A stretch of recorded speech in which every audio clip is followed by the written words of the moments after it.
Hello everyone. Today in this video, I'm going to discuss in detail about flow control and sliding window protocol, which are very important concepts in data link layer of the computer networks. I'm recording this video for my digital assignment 1, and in my previous video, I discussed in detail about error detection techniques such as CRC and Hamming code. Those techniques detect and correct errors in transmitted data. But even if we detect errors correctly, there is one more important challenge that exists in a communication system. And that challenge is controlling how fast data is transmitted between two devices. Sometimes the sender might be a very powerful machine like a server, while on the other hand, the receiver might be something like a mobile device, IoT sensor, or an embedded system. That is, it might be slower than the sender. In such a case, the sender sends the data quickly, the receiver may not be able to process it properly. So, to handle such a problem, we need a mechanism that ensures smooth and controlled communication between the sender and the receiver. So those mechanisms are called as flow control protocols. And in this video, I will explain in detail about flow control, stop and wait protocol, sliding window protocol, and two important sliding window techniques called go back N and selective repeat. Data link layer overview. Before we talk about flow control in detail, let us have a brief look at the role of data link layer in networking. So, data link layer is the second layer in the OSI module, and its main goal is to ensure reliable communication between two devices that are directly connected. It performs several responsibilities. First, it performs framing, which means dividing a very large data into smaller units called frames. And second, it performs error detection and correction using techniques like CRC and Hamming code, which we discussed in our previous video. These techniques helps us to identify if the transmitted data has been corrupted during communication or not. Another important responsibility is flow control. Flow control ensures that the sender and the receiver communicate at compatible speed. For example, imagine a high-speed data center server sending information to a small smart device such as temperature sensor. The server might be capable of sending thousands of frames per second. However, the sensor may not be able to process that much data at a time. So, flow control is very essential in this case to ensure that communication stays stable and reliable. So now you guys might have a question, what is flow control? Now let us define flow control in detail. Flow control is nothing but a mechanism that is used in communication networks to control the rate of data transmission between the sender and the receiver. The main goal of flow control is to prevent the receiver from being overwhelmed by too much incoming data. To understand this concept better, let us take a simple real life example. For example, imagine a teacher dictating notes to a student. If the teacher speaks extremely fast, the students may not be able to write everything down. However, if the teacher pauses occasionally and gives the students some time to catch up, the communication becomes more effective. In networking, the sender must also behave similarly. It should adjust its speed based on the receiver's capability of accepting it. This ensures that the data transmission happens smoothly and efficiently. The flow control mechanism is widely used in network protocols such as TCP, which is used for web browsing, file transfer, and emails. So, stop and wait protocol. Now let us take a look into the simplest flow control protocol, which is called the stop and wait protocol. As the name suggests, the sender sends only one frame at a time and then stops and wait for acknowledgement from the receiver.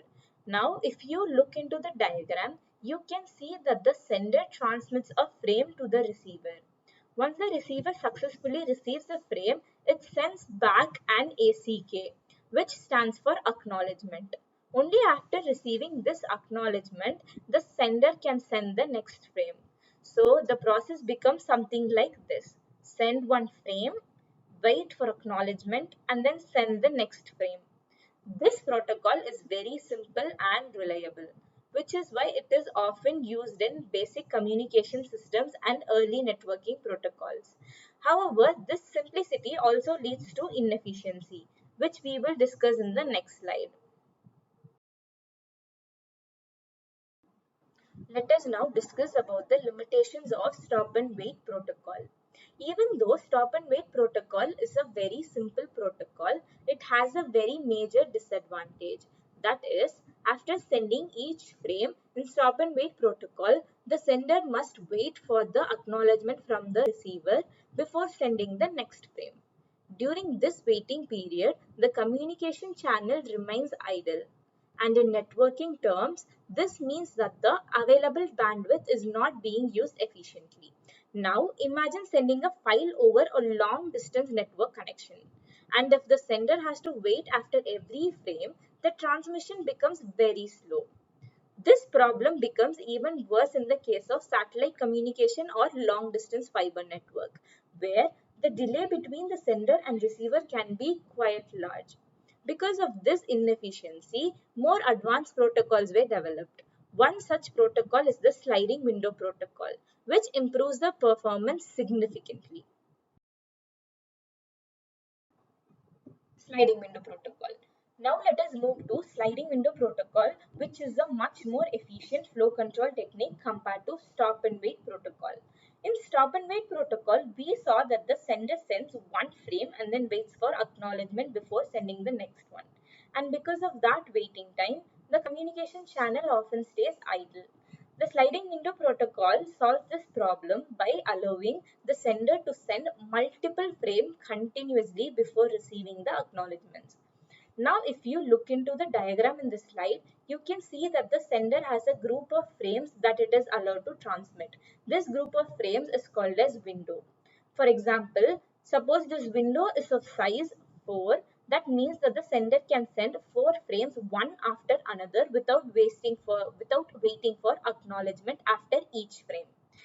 Once receiver starts sending acknowledgements, the sender window moves forward, or in the other word, we can say that it slides. This is why this technique is called a sliding window protocol. This mechanism improves the bandwidth utilization because the communication channel is used continuously instead of waiting after every frame. A good real-world example of sliding window protocol is transmission control protocol, commonly known as TCP, which is one of the most widely used protocol on the internet. Whenever you open a website, download a file or stream data online, TCP is responsible for ensuring reliable communication between the devices. TCP uses sliding window mechanism to control how much data can be sent before acknowledgements are received. So in a way, the sliding window protocol that we are discussing forms the basic idea behind reliable internet communication. Sender and receiver window. In sliding window protocol, both the sender and the receiver maintain something called as a window. The sender window represents the frame that the sender is allowed to transmit at a given time. For example, if the sender window is of size 4, then the sender can send the frames 1, 2, 3 and 4 without waiting for acknowledgement. The receiver window, on the other hand, represents the frame that the receiver is prepared to accept.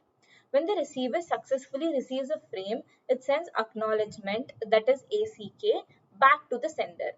Once the sender receives that acknowledgement, the window slides forward, allowing the next frame to be transmitted.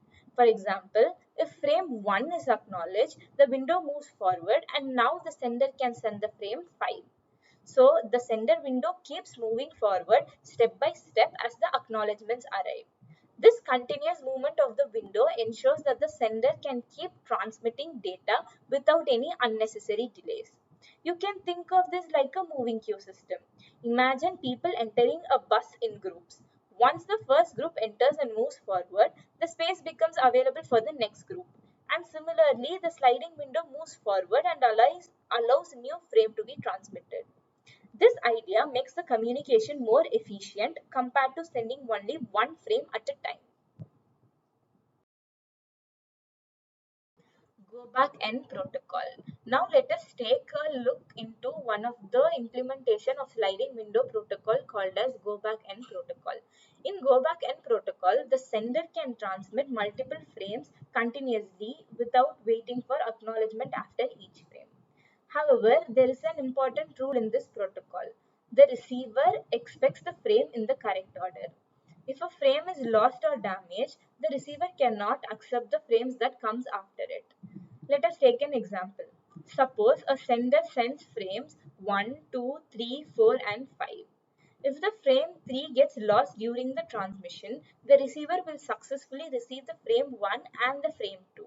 But when frame 4 arrives, the receiver will realize that the frame 3 is missing. And because of this, the receiver cannot accept frame 4 or frame 5. Instead, the receiver sends the signal to the sender asking it to go back to frame 3, retransmit that frame and all the frames that comes after it.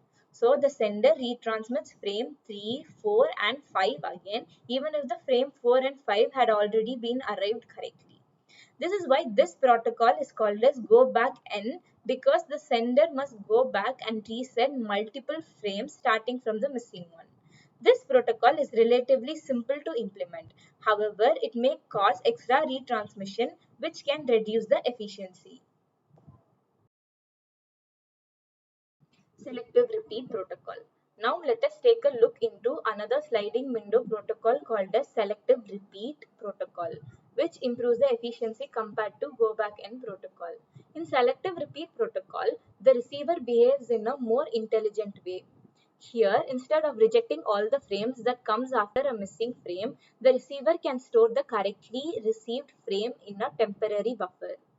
Now let us look into the same example again. Suppose the sender transmits the frames 1, 2, 3, 4 and 5 and the frame number 3 is lost. The receiver in this case successfully receives the frame number 1 and the frame number 2. And later when frames 4 and 5 arrives, the receiver does not discard them completely. Instead, it stores the frame 4 and frame 5 temporarily in memory. And the receiver sends the request asking the sender to retransmit only the missing frame, which is the frame number 3. And once this frame number 3 arrives, the receiver can reorder the frames and process them correctly. Because only the missing frame is retransmitted, this protocol avoids unnecessary retransmission and improves efficiency. However, since the receiver needs to store the frames and reorder them, this protocol requires more memory and more complex logic compared to go back N protocol. Comparison. Now let us briefly compare go back N and selective repeat protocols. In go back N protocol, if a frame is lost, the sender must retransmit that frame as well as all the frame that follows it. This means that even the frames that were received correctly may need to be sent again. Because of this, go back N protocol can sometimes waste the bandwidth. However, on the other hand, in selective repeat protocol, only the specific missing frame is retransmitted. The receiver keeps correctly received frames in a memory until the missing frames arrives. Because of this behavior, selective repeat generally provides better bandwidth utilization and higher efficiency. However, the implementation of selective repeat is more complex since the receiver must store the frames and reorder them correctly. So in practice, network designers choose between these protocols based on the performance requirement and the system complexity. Advantages of sliding window protocol. Now let us take a look at some of the advantages of sliding window protocol and why it is so important in modern networking system. The first major advantage is the efficient data transmission. Unlike the stop and wait protocol, where the sender sends one frame and then waits for acknowledgement, the sliding window protocol allows the sender to send multiple frames continuously. And because of this, the communication channel is used more efficiently. For example, imagine downloading a large file from the internet. If the sender had to wait for acknowledgement after every small packet, the download would be a very slow process. Instead, protocols like TCP allows multiple packets to be transmitted before the acknowledgements are received, which speeds up the communication process. Another advantage is the better bandwidth utilization. The bandwidth refers to the capacity of communication channel to carry data. In stop and wait protocol, a large portion of bandwidth is wasted while the sender waits for the acknowledgement. But with sliding window protocol, the sender keeps sending the frames while the acknowledgements are being received, which ensures that the available bandwidth is used more efficiently. A third advantage is reduced idle time in the network. When the sender does not need to pass after every frame, the communication channel remains active most of the time. This leads to faster data transmission and improved overall network performance. Sliding window mechanisms are widely used in many real-world networking systems. For example, Transmission Control Protocol or TCP, which is used for web browsing, file downloads, and email communication, uses a sliding window technique to manage data flow between the devices. When you open a website like Google or YouTube, the data packets traveling between your computer and the server are controlled using sliding window mechanism. Without such techniques, reliable communication over large networks like the internet would be much slower and less efficient. So overall, the sliding window protocols helps make the modern digital communication faster, more reliable, and more efficient. Conclusion. To conclude this video, let us summarize the main concepts we have discussed.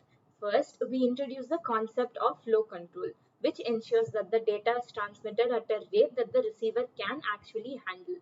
Without flow control, a fast sender could overwhelm a slow receiver, leading to data loss or communication errors. We then looked at the stop and wait protocol, which is the simplest form of flow control. In this protocol, the sender sends one frame and then waits for acknowledgement before sending the next frame. Although this method is simple and reliable, it is not efficient for modern networks because it causes communication channel to remain idle for a significant amount of time. To solve this problem, we introduced the sliding window protocol, which allows multiple frames to be transmitted before the acknowledgements are received. This improves the bandwidth utilization and overall network performance. We also discussed two important sliding window protocols, go back N and selective repeat. In go back N protocol, if a frame is lost, the sender retransmits that frame and all the frame that follows it. On the other hand, in selective repeat, only the specific missing frame is retransmitted, making it more efficient but slightly more complex to implement. These flow control techniques are extremely important in modern networking. They are widely used in protocols such as TCP, which supports everyday internet activities such as web browsing, video streaming, file downloads, and online communication. So even though these concepts may seem theoretical, they are actually part of the technology that enables reliable communication across the internet every day. Understanding these protocols helps us understand how the modern networks achieve efficiency, reliability, and scalable communication. Thank you.